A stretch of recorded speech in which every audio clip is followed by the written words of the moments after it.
Greetings ladies and gentlemen, and welcome to my Total War Warhammer Legendary Lord lore video for the Red Duke. Just a quick caveat before we kick things off, guys. I just want to let you know that this information is edited out of my Mousillon Lore video, so if you have seen that video already, feel free to skip this one. It will be the same information. But if you haven't and would prefer to see the full Mousillon Lore video, do click on the top right hand corner of this video to check that one out. Otherwise, if you just want to stick to information on the Red Duke, stay tuned and enjoy. The Red Duke. Now, the Red Duke in lore actually has not much to do with Mousillon. Yes, Mousillon is a cursed and dark province, but the Red Duke didn't really spend much time there, at least not in his kind of origin story, as it were. The Red Duke was originally the Duke of Aquitaine, which is another dukedom within Bretonnia.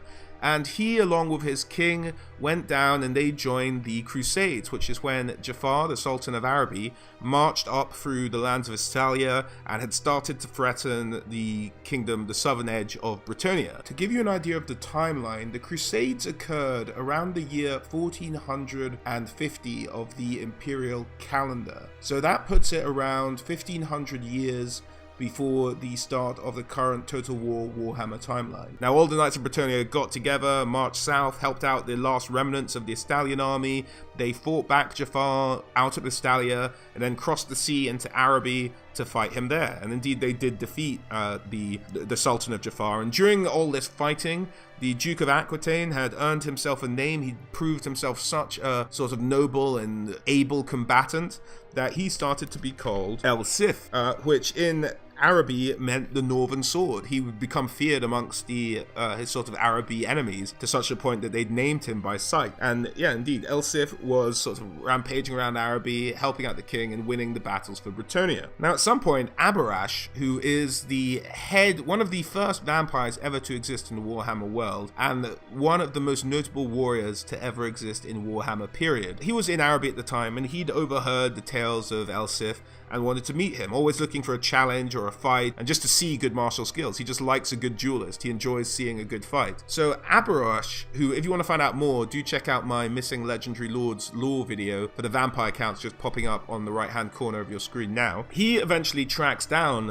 El Sif, and he manages to catch up with him at a coincidental time when he's being surrounded by these assassins. Now, he manages to fight them off, but in the sort of fight, he got injured and he got poisoned and he was dying. So Abarash sort of rides up to him, having not helped in the assassin sort of attack at all, just kind of watched, comes up to him and sort of offers him the red kiss, which is to turn him into a vampire himself. And he does this. I'm not sure if he asks permission or if he gets permission, but Abarash, just knowing his character, I imagine would ask permission, because he himself was tricked into becoming a vampire, and I don't really see him voluntarily doing that to other people. That would be a bit of a dick move, but I'm not exactly sure of the details of that.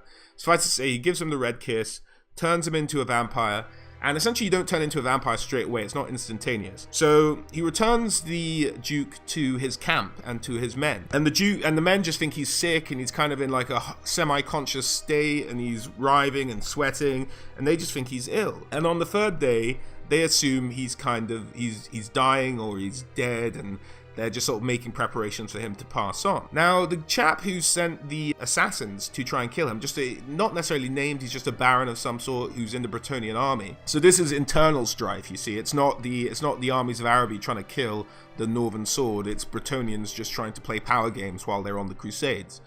So he hears the Duke's sick and just says, like, look, let's just make sure he dies here. Let's not leave it up to chance of an illness.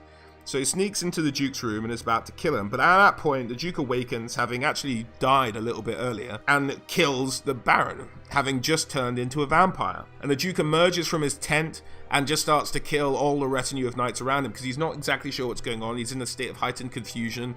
He's become this vampire. He's just lashing out. So he's just killing anything he can see. Eventually he comes to his senses a little bit and comes to the conclusion, and we're not told whether this is right or wrong, but comes to the conclusion that the guy behind the Baron trying to kill him and behind the assassins who eventually robbed him of his life was his brother, and his brother was actually the king of Bretonnia at the time. So the Duke, who I suppose now we can call the Red Duke, marches up to Bretonnia to try and kill his brother, and he runs a campaign of fighting, but he draws a lot of soldiers to him. Not every one of them knows he's a vampire really, but he'd made such a legend for himself in the Crusades that a number of people wanted to learn from him and join his fight and learn his ways of waging war, and he managed to gather a significant army to him. Eventually they meet on the battlefield, and the armies of Bretonnia managed to defeat the Red Duke. His brother, in fact, sort of striking him down, but because he's a vampire, not quite killing him. Now, his brother, still being a bit of a sentimental prick, decides not to burn the body or dispose of the body to really try and kill him, at least attempt to kill him properly. Instead, what he does, he says, let's put him in a burial tomb and just put some magical enchantments on there so he just stays in there forever. I don't want to completely massacre my own brother, but I'll just leave him by himself forever and sort of torture him that way because I'm a cool bro. But nonsensical, but that's what he decides to do. So after about 5 centuries of him being locked away, the Red Duke is eventually released by a cabal of witches and corrupted nobles. And what they're looking to do is kind of steal his skill to put into a guy that they want to sort of put forward as their own champion for their own plots and nefarious schemes. But they kind of fuck it up.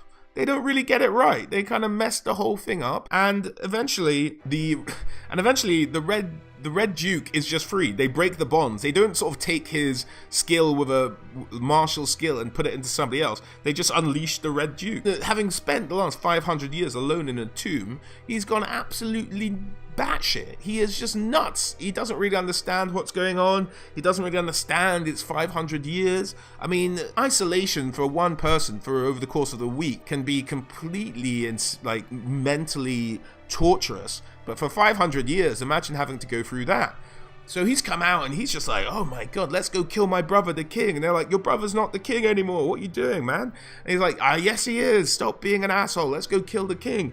So he starts to recreate the campaign he went through 500 years ago and starts to have battles in similar places just because he thinks he should. Now, because it's been 500 years, on one of these battlefields, he starts to encounter or hear about the Duke of Aquitaine. And he's like, and the Duke of Aquitaine at the time is a chap called Guillaume. Now, Guillaume is, he's like, what's this usurper doing sitting in my seat? I was just gone a day. What's up with this? Let's go kill him and kill my brother the king and kill everybody. So he rampages off to do this, and they fight a number of battles, a number of skirmishes, and this campaign lasts a little while. But eventually, they get to a sort of deciding battle, and the Red Duke has a huge army behind him. And this time, it's kind of made up of a mixture of just ne'er-do-wells and maybe some undead in there as well. We're not really 100% sure. But he has a significant army, and he eventually reaches, and in the army he spots that this Guillaume is in the middle of the fight. He's like, alright, I'm going to get you. You've sat in my chair for some reason. You've usurped my seat of government. You've usurped my dukedom, you git. I'm going to smash you with my club, or whatever he's carrying. My sword and my club. Why not both? And he goes off and tries to kill him. And eventually he sort of knocks Guillaume from his sword and runs him through. But in his sort of dying breath, Guillaume explains who he is, and he says, I'm your great grandson, you silly asshole. Why did you do this to me? Why did you strike me down?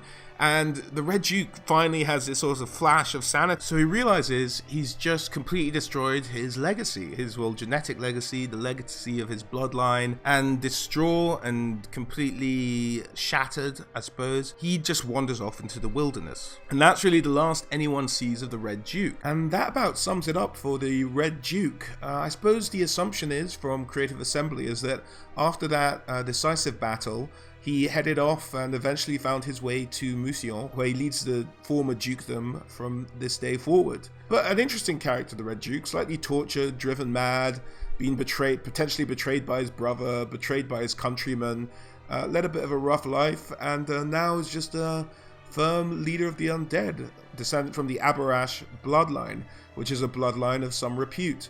So, strong martial and melee fighter, and I look forward to potentially playing him on the Total War Warhammer campaign map. Thanks very much for joining me on this video, guys. Please do drop a like if you enjoyed it, and do subscribe for more lore on Total War Warhammer and some of my coverage of the game in other facets. Hope you enjoyed it, and thanks for watching. Alright, have a great day, guys.